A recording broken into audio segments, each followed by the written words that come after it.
Good day everyone, I am Lailah Kasim, the leader of the Group 4, and our topic for this video is all about the digestive system. Digestive system, also known as the gastrointestinal or IG tract, is a series of hollow organs joined in a long, twisting tube from the mouth to the anus.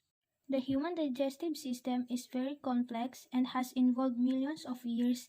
It basically consists of the mouth, pharynx, oesophagus, stomach, small intestine, large intestine, rectum, and anus. The digestive system consists of gastrointestinal tract or alimentary canal and its gland.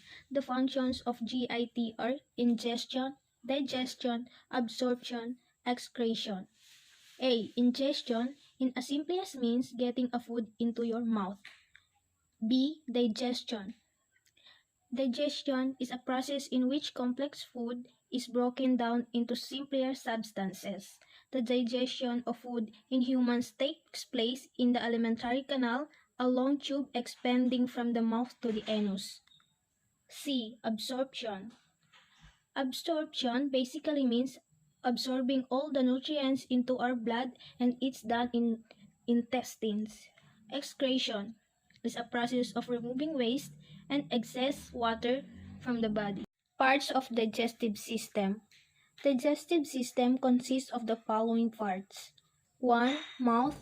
2. Pharynx. 3. Oesophagus. 4. Stomach. 5. Small intestine. 6. Large intestine. 7. Rectum. And 8. Anus. Hello everyone! Today we're going to talk about the three important structures of the mouth. What are they? That's what are we going to talk about. Mouth. It is upper expanded portion which form the beginning of alimentary canal. The important structure of the mouth are tongue, teeth, salivary gland. Tongue. Tongue lie in the floor of the mouth and it is attached to hyoid bone. Tongue contains a root at which blood vessels and nerve pass. There are 4 types of taste buds present in the upper surface.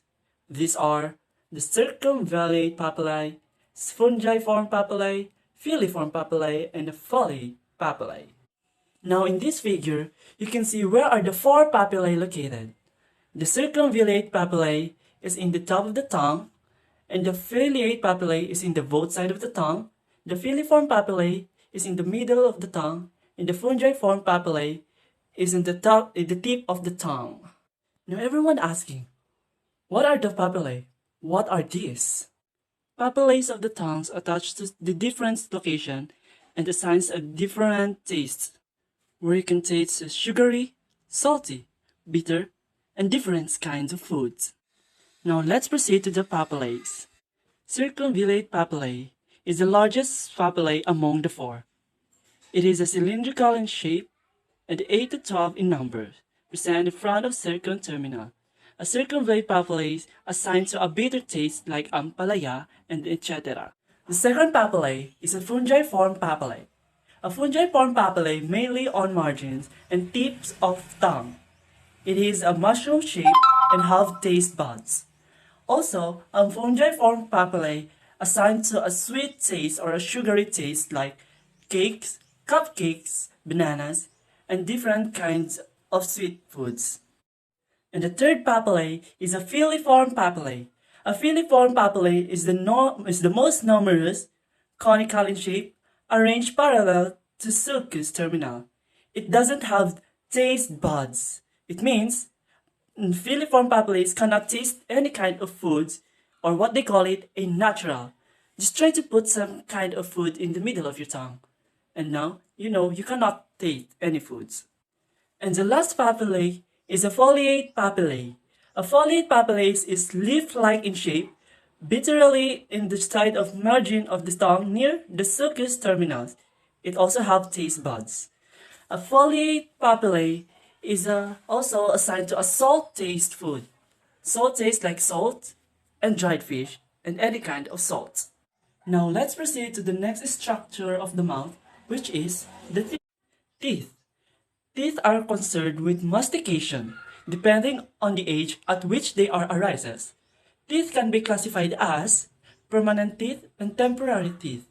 As you can see, a permanent teeth has 32 teeth and temporary teeth has 20.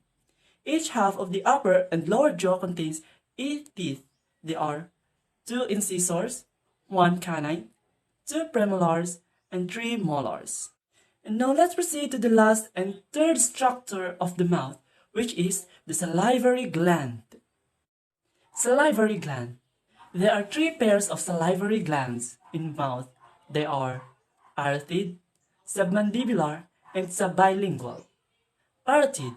One on each side is present below and anteriorly front of each ear. These are the largest of the salivary gland. And the second is submandibular gland. It is a major pair of salivary gland located beneath the lower jaws. And the third salivary gland is a sublingual gland. It is situated inferior to the tongue and anterior to the submandibular gland. We'll discuss is about pharynx. The pharynx throat is the transition area from the mouth to the esophagus. Pharynx is divided into 3 regions according to location: the nasopharynx, the oropharynx, and the laryngopharynx. The nasopharynx is the portion of the pharynx that is posterior to the nasal cavity and extends inferiorly to the uvula. The oropharynx is the portion of the pharynx that is posterior to the oral cavity. The most inferior portion of the pharynx is the laryngopharynx that extends from the higher bone down to the lower margin of the larynx. Esophagus. Food is moved down the esophagus and into our stomach. The esophagus is a muscular tube that contracts in a synchronous fashion, peristalsis, to move food down toward the stomach, while the muscle behind the food product contract, the muscle ahead of the food relax, causing the forward propulsion of the food. Peristalsis in the main mechanism by while food moves through our digestive system. Approaches to the stomach, muscular valves, the lowest esophageal sphincter relax and let the food pass into the stomach. This sphincter has the important function of closing the stomach so no food or stomach acid enters the esophagus, therefore avoiding heartburn or regurgitation. The stomach, which receives food from the esophagus, is located in the upper left quadrant of the abdomen. The stomach is divided into the cardiac, body, and biliary region. The lesser and greater curvature are on the right and left side, respectively, of the stomach. Major type of secretory epithelial cells cover the surface of the stomach and extend down into gastric pits and gland. Mucous cells secrete all alkaline mucus that protect the epithelium against shear, stress, and acid. Parietal cells secrete hydrochloric acid. Sheath cell secrete pepsin, a proteolytic enzyme. G cells secrete the hormone gastrin. Those organs are instrumental in the digestive process. Number 1. Pancreas. Although the pancreas is mostly known for its blood sugar regulatory function with the production of insulin. As a part of endocrine system, is insulin directly from the gland into the bloodstream. It is the main producer of digestive enzyme. As a part of the exocrine system, the enzyme produced by the gland pass through a duct into the intestine. Their enzymes are released into the duodenum and help with the digestion of fats, IQ, protein, and the carbohydrate. Reduced is alkaline in nature due to its high concentration of bicarbonate ions and the neutralize the gastric acid and allow effective enzyme action. Pancreas secretion is regulated by the hormones secretin and cholecystokinin.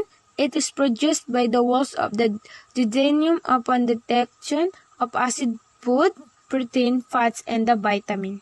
The liver, your heaviest organ, have 1.5 kg and has 500 plus vital function. It is reddish-brown structure located in the upper right quadrant of the abdominal cavity. The liver is highly vascularized, enclosed in a fibrous capsule and divided into 4 lobes. The liver has 2 main lobes, the right lobe and the left lobe, each of which is composed thousands of lobules. And now, in this video, we're going to focus on some of the liver's main functions. The liver's main job is to filter the blood coming from the digestive tract. Here are some functions of the liver. A. It stores glycogen, iron, and vitamins A, B12, and D. It can also store 200 to 400 ml of blood. E. Liver's role in digestion is formation of bile. Bile.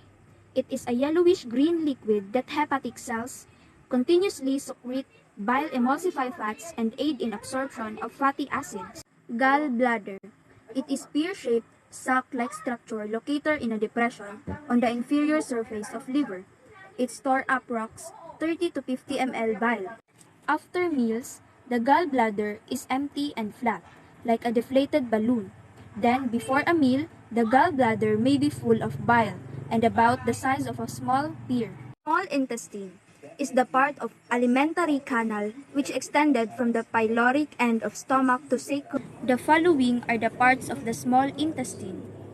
Duodenum is a C-shaped fixed structure which is attached to posterior abdominal wall by peritoneum. The bile duct and pancreatic duct open together at duodenum. Jejunum. It is the continuation of duodenum and it is the middle portion of small intestine. The digestion of small intestine. The acidic chyme from the stomach enters into the duodenum. The alkaline secretions from the liver, bile, and pancreas, amylase, lipase, the alkaline intestinal juice called succus entericus. Next, large intestine. It extends from the end of the ileum to rectum. Large intestine consists of the following parts: cecum, appendix, ascending colon, transverse colon, descending colon, sigmoid colon.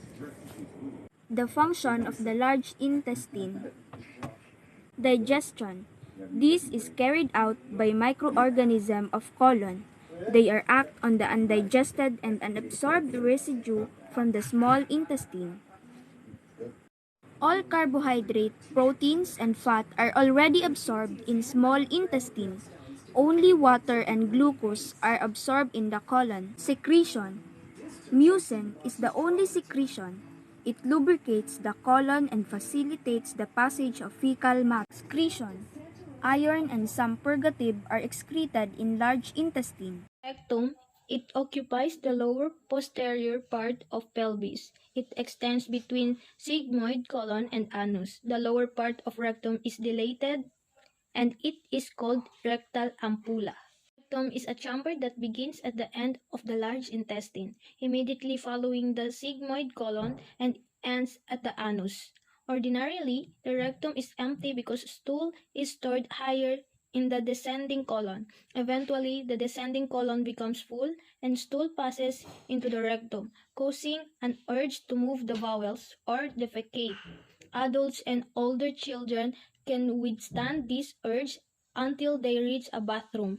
Infants and young children lack the muscle control necessary to delay bowel movement. Anus. It is a small canal measuring about 1 inch in length. The opening of anus is guarded by a sphincter called anal sphincter. This sphincter is under voluntary control. The anus is the opening at the far end of the digestive tract through which stool leaves the body. The anus is formed partly from the surface layers of the body, including the skin, and partly from the intestine. The anus is lined with a continuation of the external skin. A muscular ring or anal sphincter keeps the anus closed until the person has a bowel movement. Now, this is your question. Why the digestive system necessary?